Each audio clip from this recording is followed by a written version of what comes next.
Here we are from A to B, presented by Osmo.com. I'm Andrew. This is Ben. We're going to talk about sports today because that's what we do. No golf this week. You okay No. with that? Well, yeah, I am. I'm certainly okay with it. We do have a Euro event, which tomorrow we'll talk a little about. It's nothing major in terms of quality of field or prize pool. So this is basically a bye week.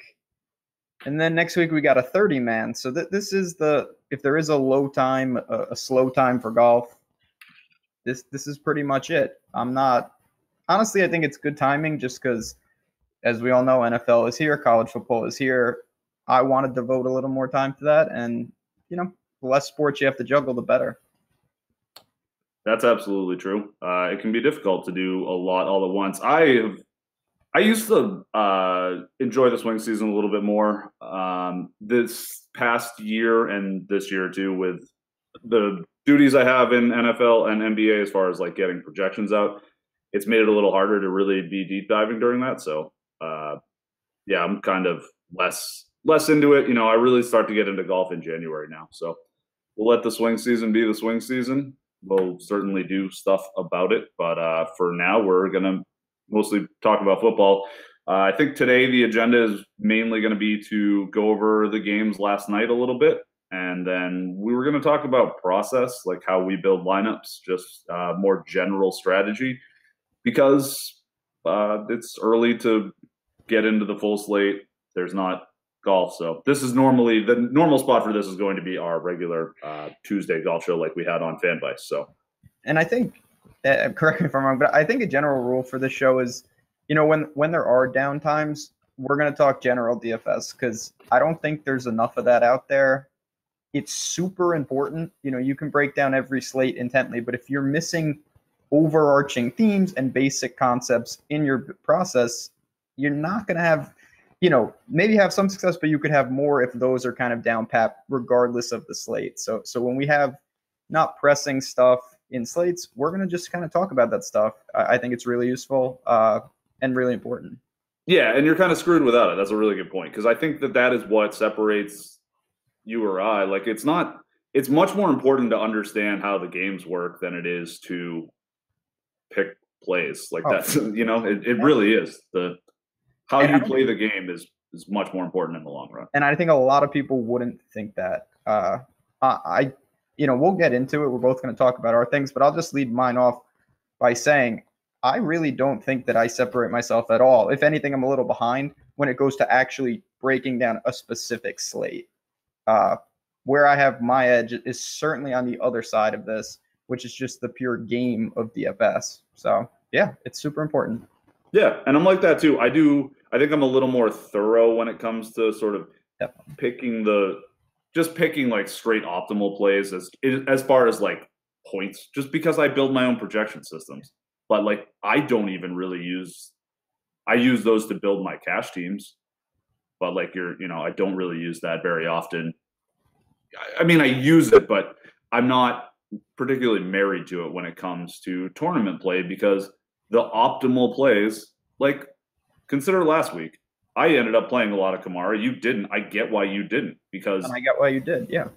Because he was going to be 30+% owned in the big tournaments. He was clearly the best play, but a guy who's, like Leonard Fournette, who was, I forget, but, 8 or 10% owned. Yeah. Certainly more than if he's a quarter of the ownership, he certainly has a more than 1 in 5 chance of beating Alvin Kamara on a given week. So, yep. And yeah, we're going to talk about that for sure. How did you do last night? Anything special? That I actually had some really good angles. I had some good starts. I was way over on on Quincy and Nunwa. Really, what killed? I was in a good spot. I had quite a bit of Jets defense. I had more Goff than Stafford, and Stafford was the sort of overwhelmingly popular guy. So that was nice, despite having like a lot of Golden Tate and stuff. So I was in some good positions, and then Crowell ran for a 128-yard touchdown, and that was kind of it for me because I just was way down on him. I don't think he's like that good of a player. I didn't think the Jets were going to be in a position where that was going to work out for them, and it was really, he had 9 rushes for 20 yards and a touchdown until that, and then he became unfadable. So that was kind of the bummer for me. What about you? I did all right. I had a chance in all. I treat these 2-game slates as if you have a chance in a late game, you're doing pretty much all you want. I was doing pretty well just because we had talked about this on the show. I thought there was a script with the Jets defense and Crowell together. Mm-hmm. I was able to have that. I had a Nunwa. I was eyeing him all over.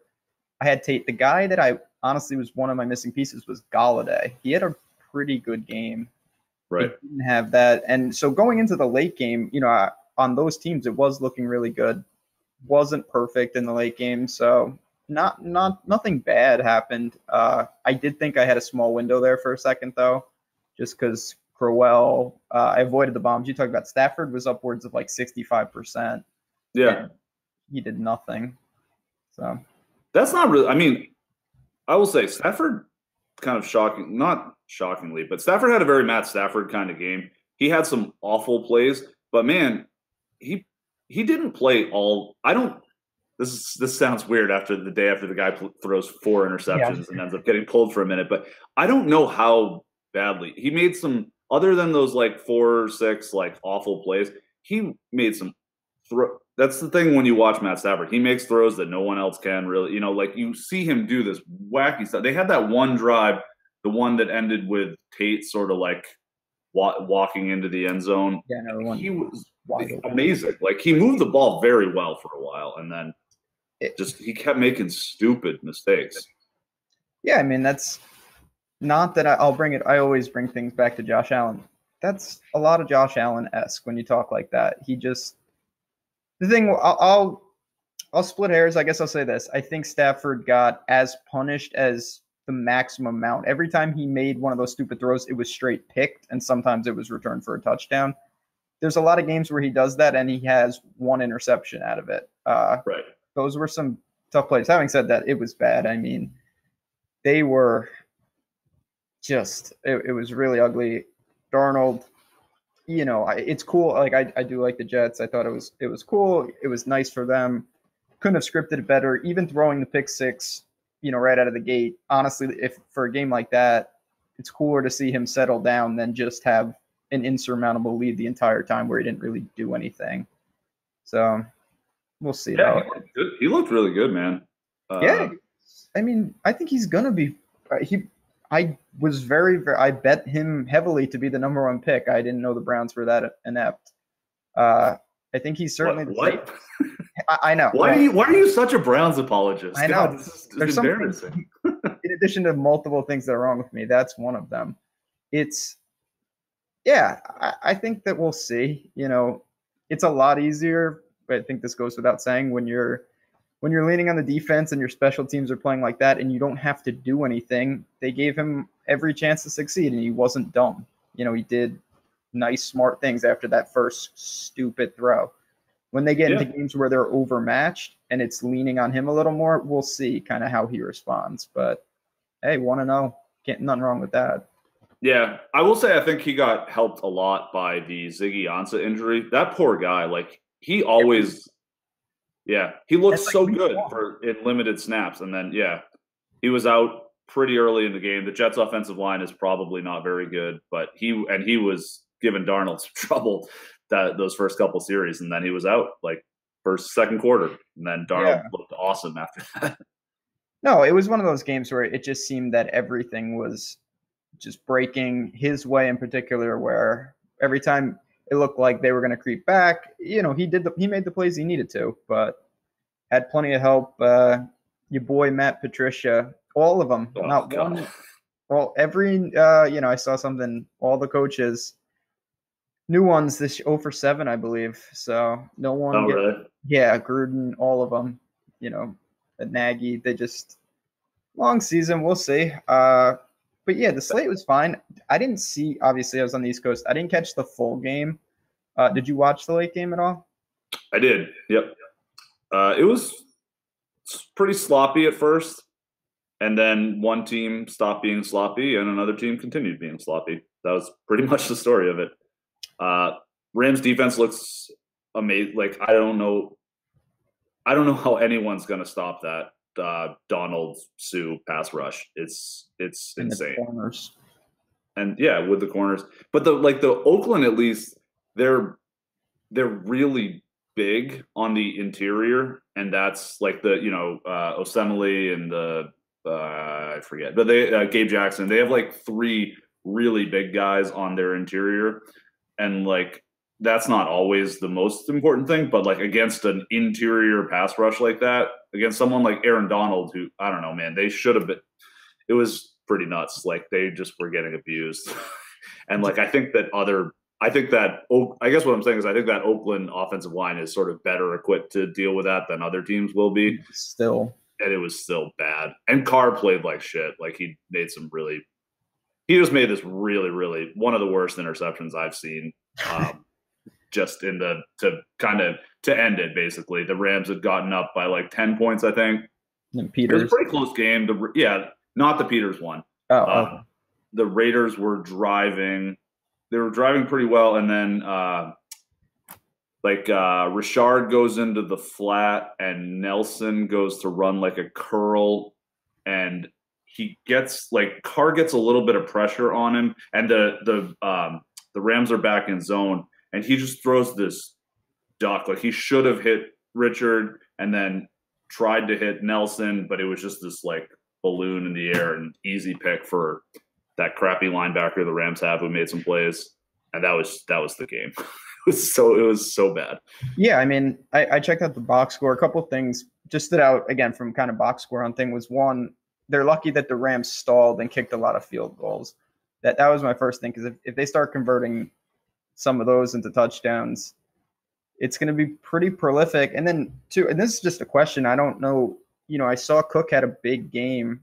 Do you think just because, and Amari did nothing, the way the Rams defense is constructed, that their teams are going to try to work over the middle like that? Or do you think that's more of an just? I think so. It's their only real weakness. Yeah. Because he had a pretty big game. Yeah.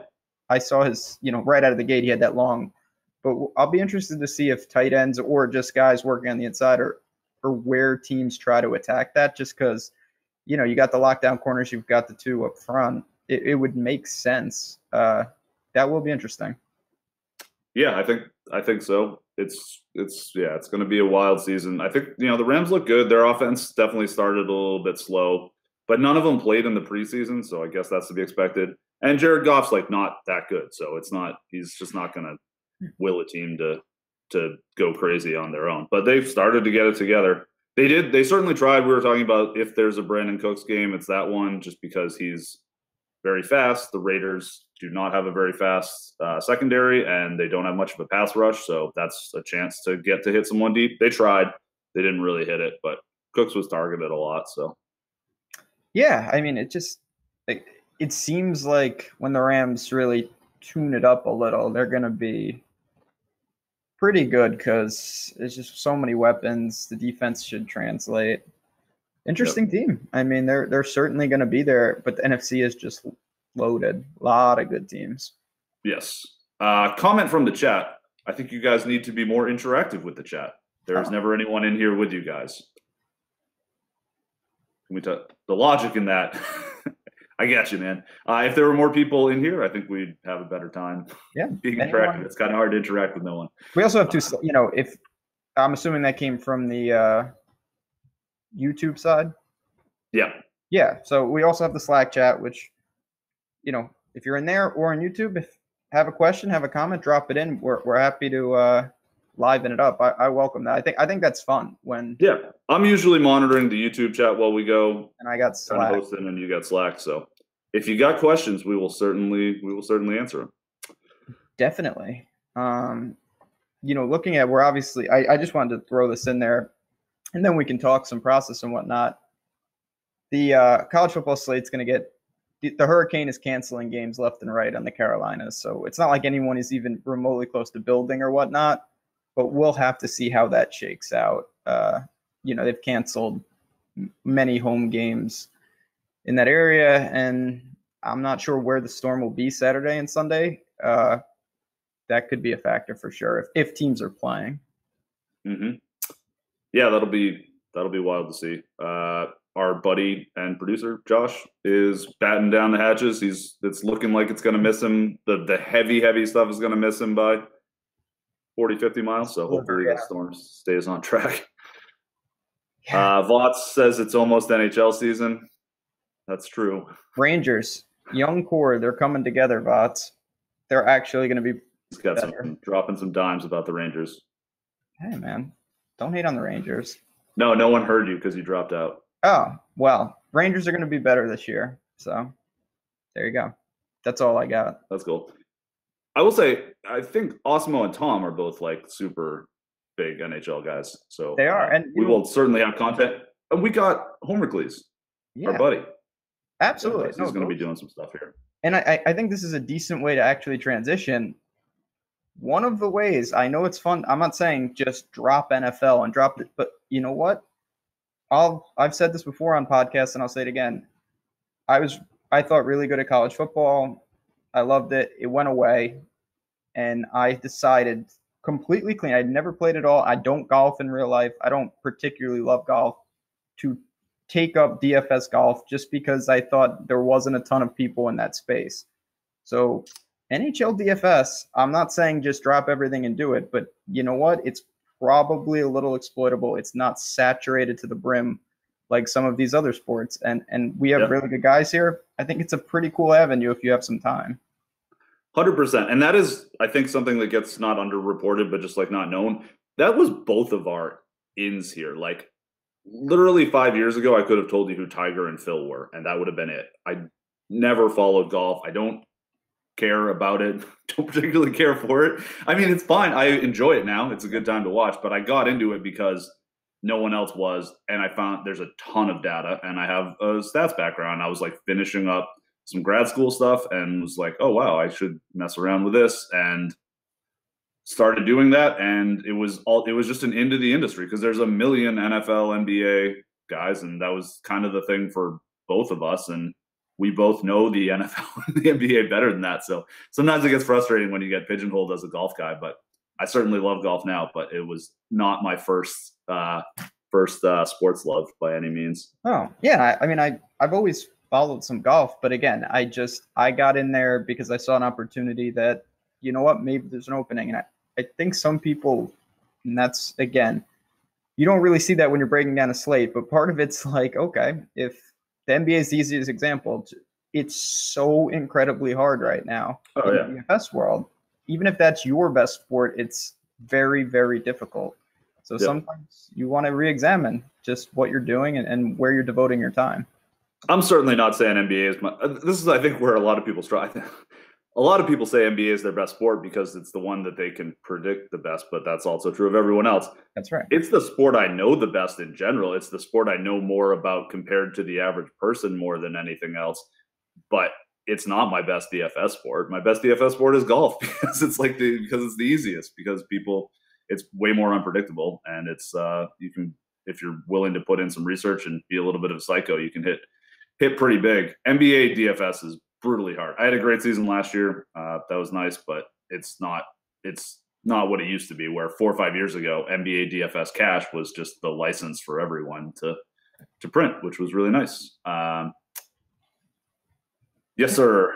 Do you want to start there? I mean, do you want to get into process? Do you have anything else to add on these two weirdo games from last week? Or I don't know if you want to talk just now that the week one has ended.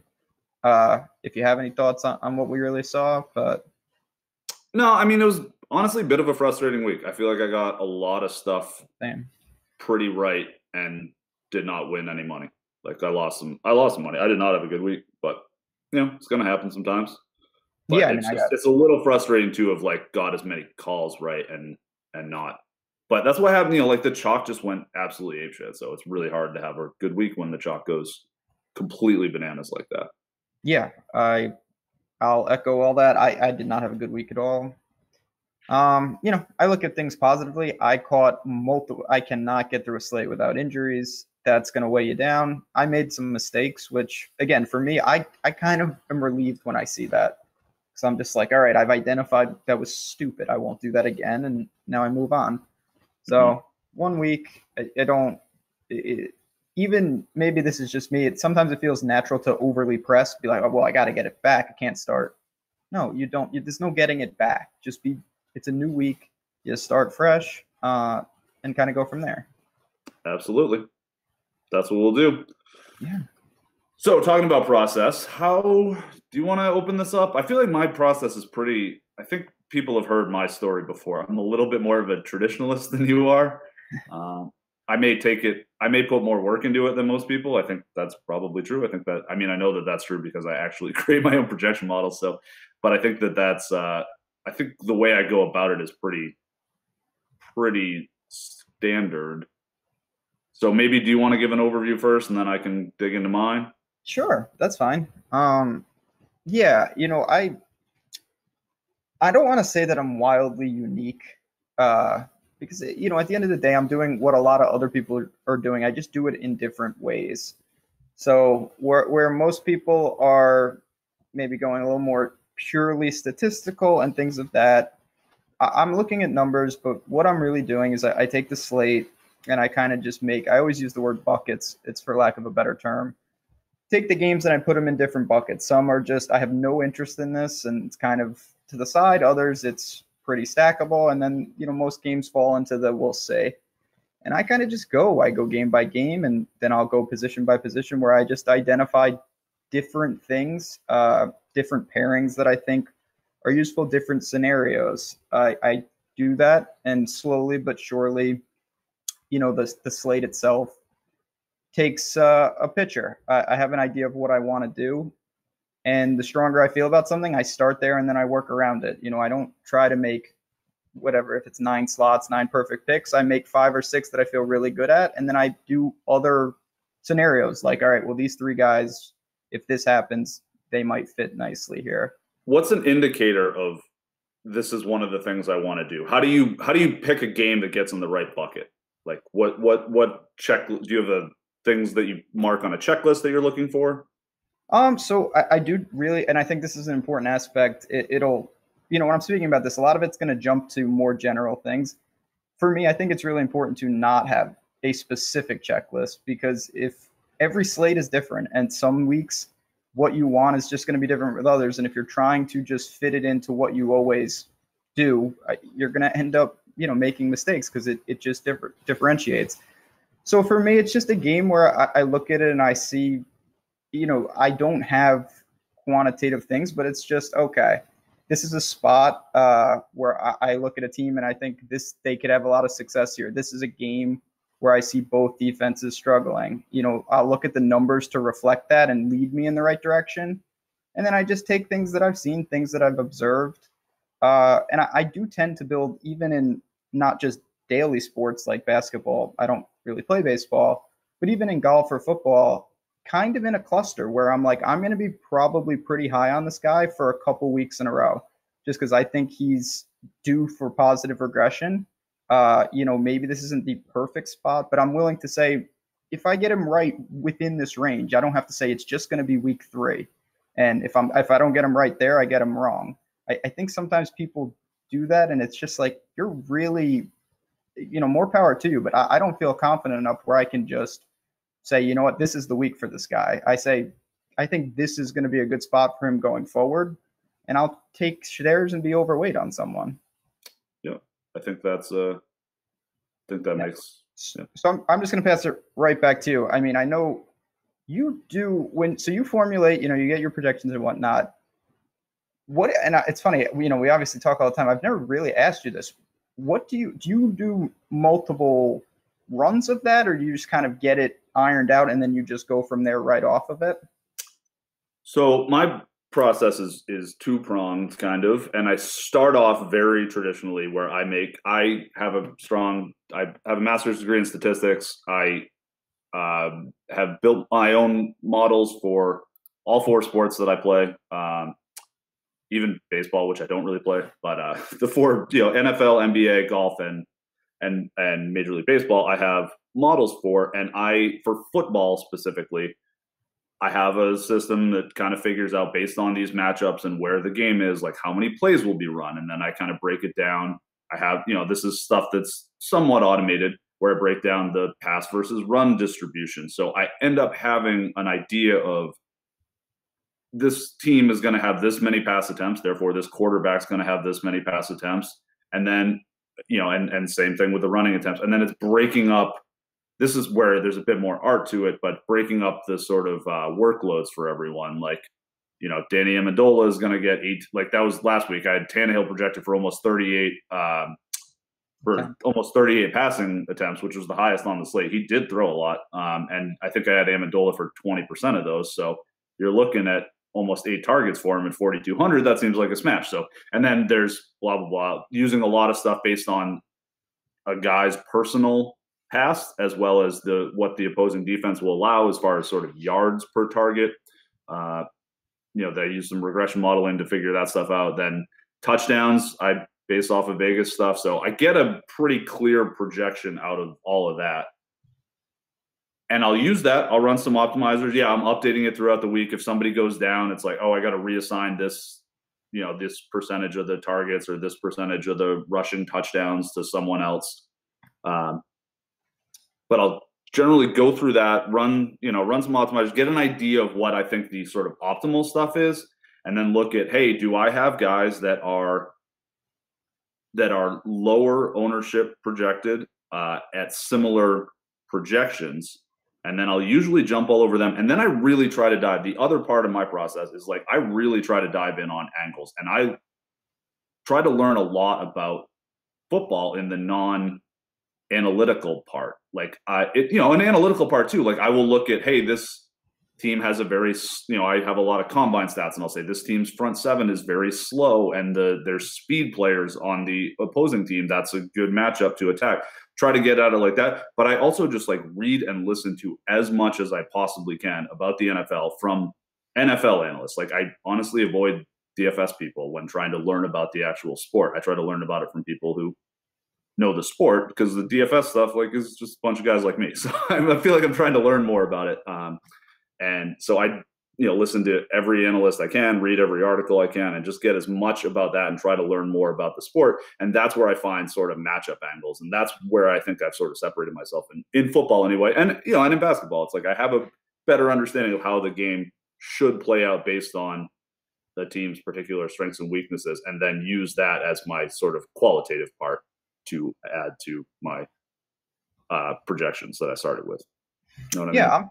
I'm definitely similar in that mindset. I think it's important, it doesn't have to be done like this. I think if one of the things I hope that you guys or whoever's watching takes away is that there's not one way to do this.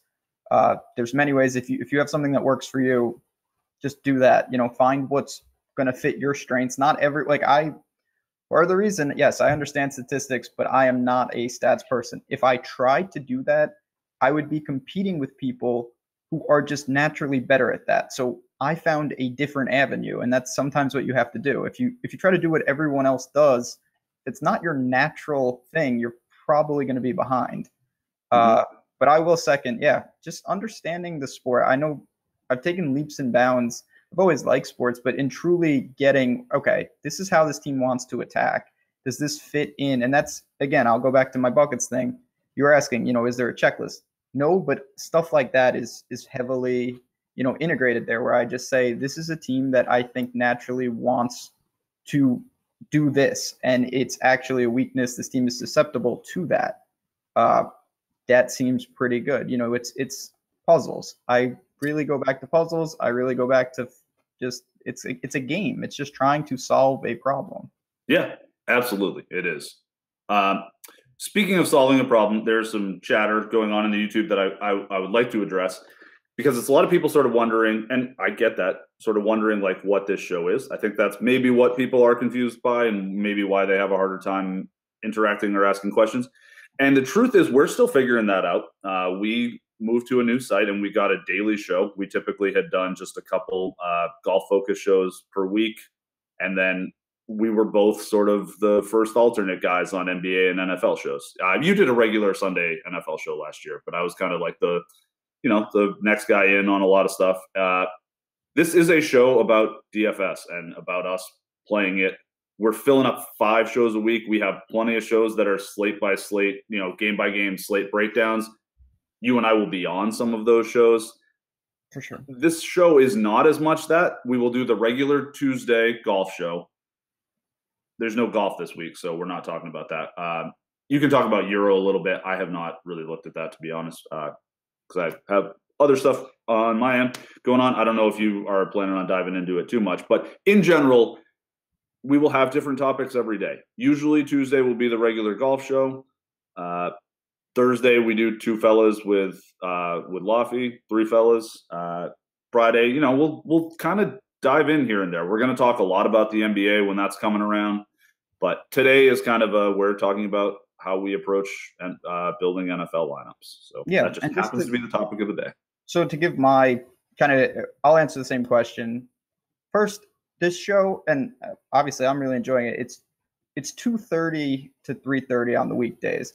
So it's not an ideal time to break down slate. There's nothing really, we're not leading. And that's why on Thursdays, this show is not here and we are going later in the day, breaking down the Thursday night game right before the game actually starts. Generally, what we want to do on Mondays, it's a weekend review. We're talking about the weekend and whatnot. We're talking a little Monday Night Football. That's what we did yesterday. Tuesdays will normally be reserved for golf, but in the dead air time, we are going to continue to talk about process because it's something I really think is underutilized for people. And then as we draw closer to the weekend, college football and the NFL will be more and more heavily. It's hard to talk about a Sunday football slate on a Tuesday. I don't think for the viewers you're getting that much. And one of the many things that's tough for me. It's like I always try to be as transparent as possible and honest as possible. If I gave football picks today, on Sunday, there's almost no correlation if I would have those guys. So it's like I don't think that that's wise, and that's kind of what we're doing. So process stuff like that. And as we go, I think we'll have a more concrete schedule. Schedules will be coming out, I promise. I know a lot of people have been asking about that in Slack, and it's certainly something we're aware of. But if anyone has ideas though as well, we're certainly adding different segments and whatnot. We want to be more interactive, Q&A, things like that. I'm happy to do. Yeah, and like I sort of first said, we're still feeling it out. This is week 3 of us doing a daily show, and the short story of it is that both of us got hired by FanDuel a couple of years ago to work as golf guys. We were not previously in the industry. It's not necessarily our biggest sport, and we've been doing a few shows a week again ever since. We became really tight really fast, and we have very different processes. We both like sports a lot. We both enjoy talking about them. So ultimately, this is kind of two friends bullshitting about sports a lot. But we will, we'll have specific shows for specific times. Yeah, and I really do think with not just at this site, with the multitude of things you can get with slates, the value, if you get any value from the show, it will be like days like today where we're talking about the process, because more and more I see people, and I'm guilty of it myself, that are just like, they look at the slate and they're in a vacuum and they judge it solely on that slate. And it's just like, you're not addressing the overarching issues in DFS. And if you don't do that, you're going to get some slates right. You're going to get some slates wrong. But on the whole, it's really not going to matter because you're just not fixing the core leaks in your overall game. Yes. Well said. That said, what the hot fire picks for Euro Tour this week? Yeah, hot fire. I mean, to tell you the truth, I haven't looked. Tomorrow, I think we should talk some Euro. KLM Open, I believe Paul Casey won there at some point. Salaries, I mean, it's just not an overly stacked field in general. It's going to be a lot of guys that I think most people, unless you've played Euro, haven't heard of. Lee Westwood leads it. Most of the big names are getting ready for the Ryder Cup, or they're chilling because they have to go. They're still alive in the FedEx Cup, so it's not overly big. But I will be playing, and we will talk a little Euro. I did have a couple more thoughts on the process side, if we want to keep going there. Up to you. We had a good question too about. Will Griffey wanted to say, would you guys be open to walking through your best NFL lineup and worst NFL lineup and talking through process? I think that's a really good idea. I'm going to see if I can bring mine up while you talk about your what were you about to say about? And I think that's a perfect A, it's a great question, and B, it's a lead into kind of what I wanted to say and then I'll relate it to my lineup. We'll both do one, and then we'll get on out of here. I think that everyone, and there's all levels of what you do with DFS. Some people, if you're just having some fun with it, and you may not have to do all these steps, but if you're taking it really seriously, and I play full time, so I certainly am. You kind of want to develop an overarching, what are you trying to do? How are you attacking it? And I was saying, with this week one, and this is again another overarching theme. When it's very high scoring, I tend to do worse, and that's because I'm more into really making some aggressive stands, and it's usually going against some ownership. It's not, oh, this guy's going to be popular. It's a blind fade. It's just, I think there's more variance in most sports than other people do, and I tend to kind of trade on that. I think that people overestimate or underestimate, or rather should say, how much of an advantage it is if you can survive pure carnage. That's why I think I thrive in golf, because there's a cut and you can just wipe out teams. So it's just balancing that, and it's being aware of what you're doing. I always say that you want to just be aware. Kamara comes to mind with me. Like when he goes for 40, I'm aware that that can happen before that happens. I know that's a very possible in the range of outcomes. Mm-hmm. It doesn't really change my mindset. I'm still weighing, was that what I wanted? Was that ownership what I got? Was my leverage in terms of being really underweight what I wanted? And then did I judge it right? Was this really maybe a ceiling game for him? Or was I just way off base like I was with James Conner? That's a different situation. I was way underweight. The range of outcomes in my mind was wrong. He was, way more utilized than I thought, and I was punished for that, as I should have been. So it's something that I think you want to try to become more accustomed to. We'll see again. I'm not making a bold stand on a Tuesday, but if Alvin Kamara is continuously these ownership percentages, I will probably be coming in underweight for this foreseeable future until I see something different in terms of his touches. His point values to me are secondary with what happens. It's similar with other players in other sports, but that's kind of the approach that I take, and I'm cognizant of it. It's all about risk tolerance in that setting. So, there's no right or wrong answer. Some people, I get DMs all the time about people saying, if you're hesitant to do something, you got to reevaluate it. You don't have to do really anything. It's more, though, then I would look to game selection, as we talked about, because if you think you have a right play but you're kind of afraid to do it, that's a no-no. And to me, that's a red flag that you should examine. Yep. Okay. A little bit of elaboration on Vots and Will Griffey were talking a little bit in the chat. Maybe something about cash game versus GPP, because doesn't help if you're all MME. Will was saying, it's a good point. I just like to hear the general story behind certain lineup builds. I agree that MME is sort of a crapshoot. It is sort of a crapshoot, but what I think both of us are really into is building positions and finding out what the field will be doing, and finding out whether you are more comfortable in that or less comfortable in that. So my argument on Thursday, which was my Kamara, like I had Ags being like, you're turning in your tout card, because I didn't really play, whatever. I played 50% Julio on Thursday night in the showdown slate, but he went absolutely bananas. He was 80% owned. I'm just saying, like the median Julio Jones game last year, the median, so like the 50th percentile, 13.2 points. If he scores 13.2 points on that showdown slate, which he did 13.2 or less in half of his games last year, you're in great shape. He's not worth an 80% ownership is all I'm saying. Or you go all the way in if you really, really believe. Yeah. I just felt like probabilistically it did not make a whole lot of sense to go all in on Julio, because he often, let's not forget, last year he had 3 single-digit games during the regular season, also a 10 and a 13. So he busts. Like that's the thing with those high variance wide receivers too. Like the crazy games that Julio had a 54-point DraftKings game. That brings his average up. He averaged 17.6 points last year, but it's not like he's a safe bet for 17.6. Jarvis Landry outscored Julio Jones, I think 9-7 or something like that. And Julio averaged a couple more points than he did. Yeah. But Landry doesn't have much variance in his game. Julio does. Oh, and I'll say this. I've heard this has been a discussion, and I think there's some merit to it that a lot of the stuff that this site offers, it's MME in nature, and I build multiple teams, but I don't. A lot of people, especially if you weren't with FanDuel, they may not know me.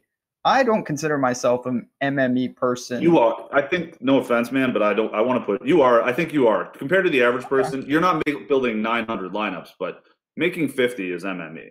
Okay, I think that's fair. I guess for me though, I'll push back a little just because I do it by hand. I see it differently because I touch all those lineups, and I really gear my things towards smaller fields. They just happen to be high stakes. Yeah.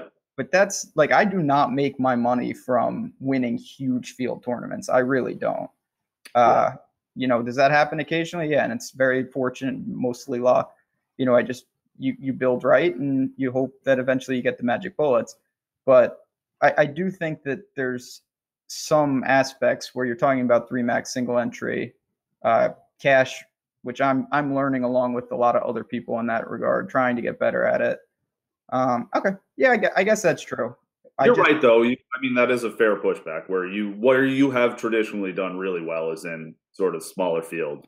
So, like you are much better with a bullet than I am. I think I tend to do pretty well at sort of leveraging because I'm also like, yeah, I build a ton of lineups sometimes, but it's not like it's not like I set my exposures in blind crunch. Like I touch most of them. I'm building them a couple at a time. I'm just using an optimizer to do it. Like I'm building a group and I'm saying, put in the rest for me. Like I am generally touching most of my lineups. No, for me, like my ideal tournament's about like I'd say a 200 man, like 5 entry max ish. Mm-hmm. Whereas some really have the skill where it's like, 200,000 people, they really have ways to make that portfolio. They're running the full 150, which I basically never do.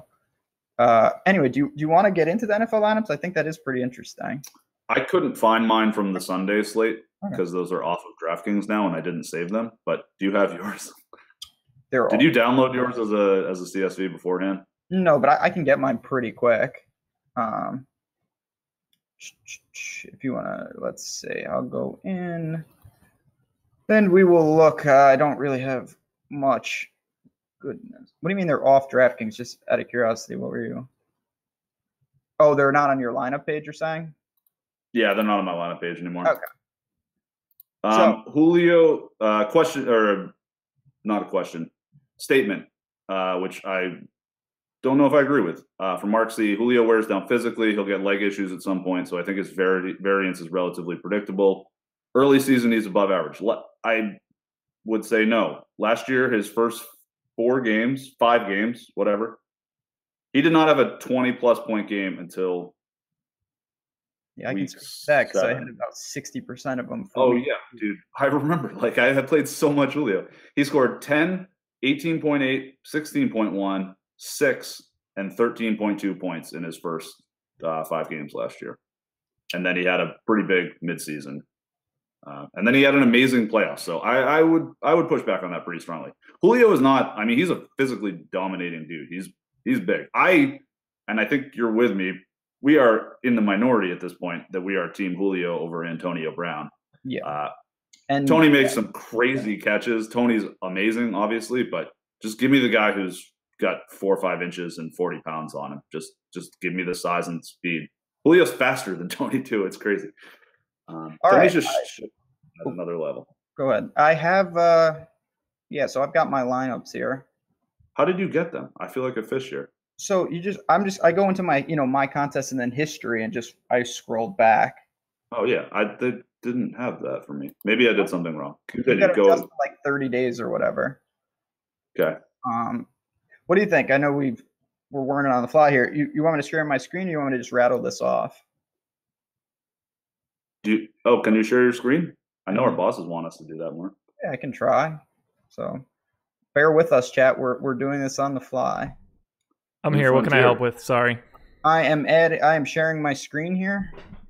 We'll see what we can Question mark? I guess question mark. There's a button that says share screen. I think you hit that one. I can say this much. You have not shared your screen yet. Okay. well. Sure. I'm fairly certain I can figure this out on the fly, but okay, I'm there's going to also try a to decent share chance this that I screen. don't. Tell me if you all can see my DraftKings screen. We can. It's in your little window. I'm going to adjust that to see if we can flip the script a little bit. All right. So let's do this. We'll move this here. It's a good test case for the future, just in general. 2018, people. Can't blame me for being technologically inept. Anyway, well, I'm going to start talking about the lineup. I don't know if you people can see it, but as you can see, nothing good here.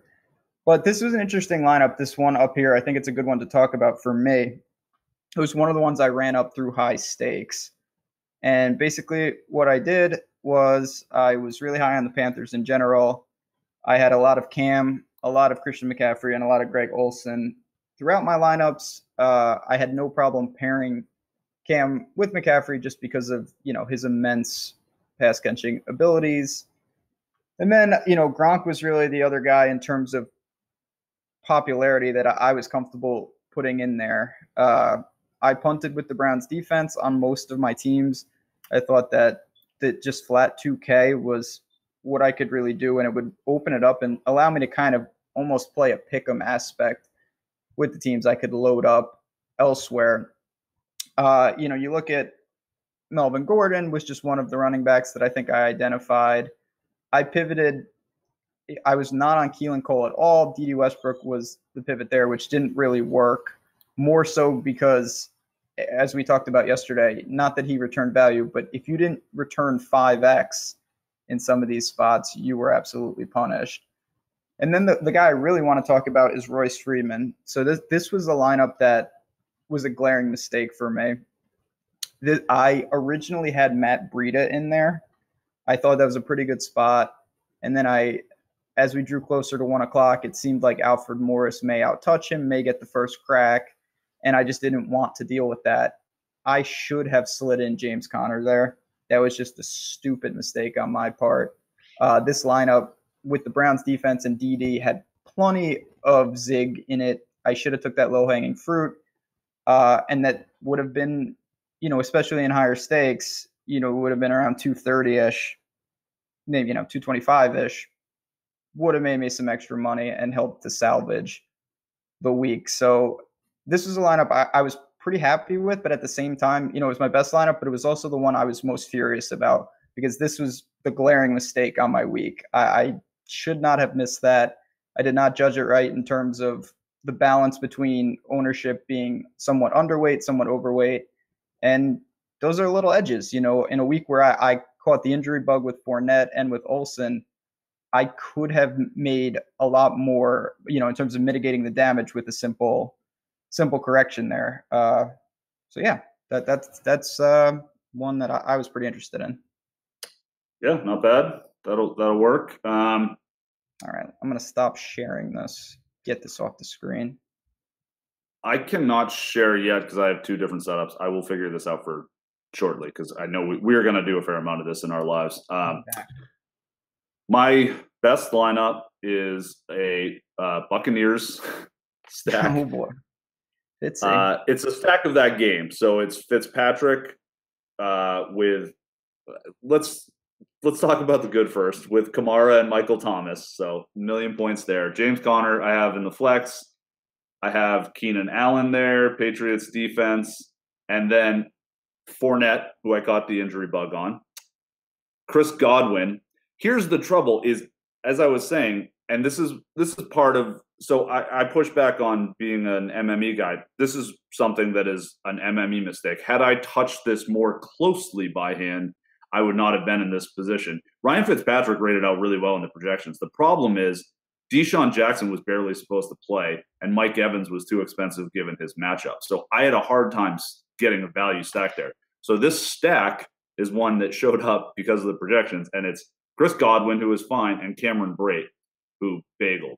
He played 25 snaps. He was just like mega cheap, and he allowed you to fit in other stuff. And he's, red zone threat. I don't feel bad about the play, but having a 230-point lineup with Fournette's injury and then Cameron Brate bagel is that's a bummer. Yeah, no, it's amazing how fast, this is anecdotal, and I looked at so many lineups, especially did I say that word wrong? No, Again? you're almost there. It's better than I'm getting closer. It's a progression on the show. That's what we do. It's a process. Yeah. In smaller fields, one of the things that I really do like about it is you can survive, especially in a week that's not that atypical. You can survive things like that. 230 in higher stakes was still very good. Not what 230 normally is, but in a huge tournament, people are getting the 300, which is just ridiculous. And yeah, I didn't get on the Bucks, but that was one of the reasons was I would not have found a way to get. I was not on Deshaun Jackson, and Evans was not the guy up top for me. So it was kind of hard to conceptually be like, well, if Fitzpatrick's going to have a big game, where is that really coming from? Right. And Evans is another guy that murdered you and I last year. I played so much goddamn. Michael Thomas did too, actually. Like, he was shockingly mediocre for a long time and then broke out late in the year. God, last year was a giant troll job. Actually, I want to mention one more lineup, my second highest scoring lineup, which was 2 points lower than this, but this is more of I understand this lineup through and through more because I like this lineup a lot. It's Breeze, Kamara, Michael Thomas, Chris Godwin bringing it back. It's got Gronk and James Conner. So like I said, I played a lot of all of those guys, which was great. Like, they scored a zillion points. Problem is they were all like mega chalk. And the swerves, one of my swerves was Sterling Shepard, who was 2% owned. I really liked him last week. I thought the Giants were going to have to throw a lot. And the one guy that the Jags lost from their defense last year was their slot corner. And they got DJ Hayden from Oakland, who was terrible last year. I just thought they had a lot of chance to get work done over the middle of the field, and they did, but they did it to Odell. Sterling Shepard had 9.8 points, which was fine. Another bad one was Rex Burkhead, who I really liked last week. I was really happy when I saw that he was only 9-10% owned in a lot of larger field tournaments. I thought he was going to be super chalk. He was like borderline cash for me. I had him in cash. Oh, really? Yeah. Stuff. What are you going to do, he didn't get any passing work. They had Dorsett out there a lot. I really thought Burkhead was going to be more involved in the passing game. He also fumbled, which is not good in New England. If you do that, you're in trouble. You see they cut Riley McCarron, who was our sixth wide receiver who fumbled a punt return. Yep. See you later. Yep, and then the Pats defense. So really good team. It just Burkhead and Sterling Shepard didn't quite get it done. Shepard was very close to having a good game, and like on a normal week, if he gets 14 points for 4,700 at 2% owned, like that's pretty nice. But not normal. And that's one, just to wrap this up. I really do appreciate that question from chat. That's something we're going to do more often. I know it's a little in motion here, but I think breaking down a lineup like that can help, especially for the way I talk. I feel like I'm somewhat vague and confusing, which I do not mean to be on the process. Seeing one of my lineups and kind of talking will help to fill that in. I hope people get a better sense of what exactly I mean by that. But yeah, I think that is important. Yeah. And then my bad teams are all Marcus Mariota. It's all like Titans. That comes to territory though. Yeah. Like you're going to have those. If you're building, we'll go to him and like you most likely are going to have some horrendous teams in there. Yeah. I just really was thinking that the Dolphins have really weak coverage over the middle of the field. And then the Mariota was going to be running one of those new Chiefs Rams type of offenses. Really thought he might have a chance to, that's when you want to take a shot on that as week one. So thought it might work. And the value of what I was just going to say, I was drifting. The last time I was talking, I had something to say. I completely forgot it. What I wanted to say was just the value of ownership. It's not just in the fades. It's when you're lower owned guys, if those are the ones who can go off, the difference in that is so extreme. That was one of the problems I ran into this week. It was where I got it right. Most other people, it was not on my 1%ers. Yeah. And that's a killer. That's a death sentence. It's really hard. I had plenty of Gronk, plenty of Kamara, plenty of Trying to think of the other guy, whatever. James. Oh, I had plenty of James Conner. Yeah. It was those three, really. I had a ton of those three. And so what? Because everyone did. Like, you had to do something else weird. Yeah. And it's not like that, we'll see as scoring normalizes a bit, the value of that when you can get a guy at low ownership who separates. Mike Evans. That's really Mike Evans. Yeah. Tyreek Who, Hill. like, in retrospect, like, that guy is sometimes a stud, and he was going to be 2% owned. It's like, God damn it. Why didn't I just do it? But yeah, I was not getting there, but of course, I couldn't. Yeah, I tried. I honestly tried. It was like, wow, he's cheap. You were way closer. At least you got the Feds. Yeah. And that's where, like, Fitz really showed up in my projections. I was surprised by that, but he did. So got to play some.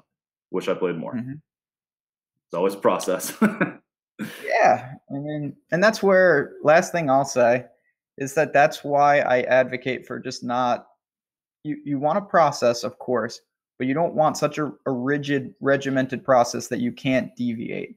Because if you just take what worked last week and try to make that blueprint, you're going to be always one step behind, or one step too late, rather.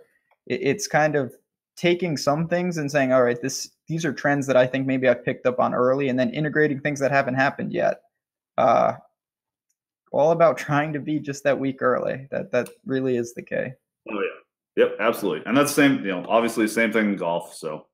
Oh yeah, it is weird that we're not better at baseball because that's such a. I just don't have the patience for baseball. I'm just awful. I don't know what it is. I cannot. I think the biggest tournament I ever won was in baseball, but the biggest score I ever had. Well, that's not true because I did it. I've done it twice, but the biggest score I've ever had was in baseball. But I just have also had just like whole seasons of trash. It's a weird sport.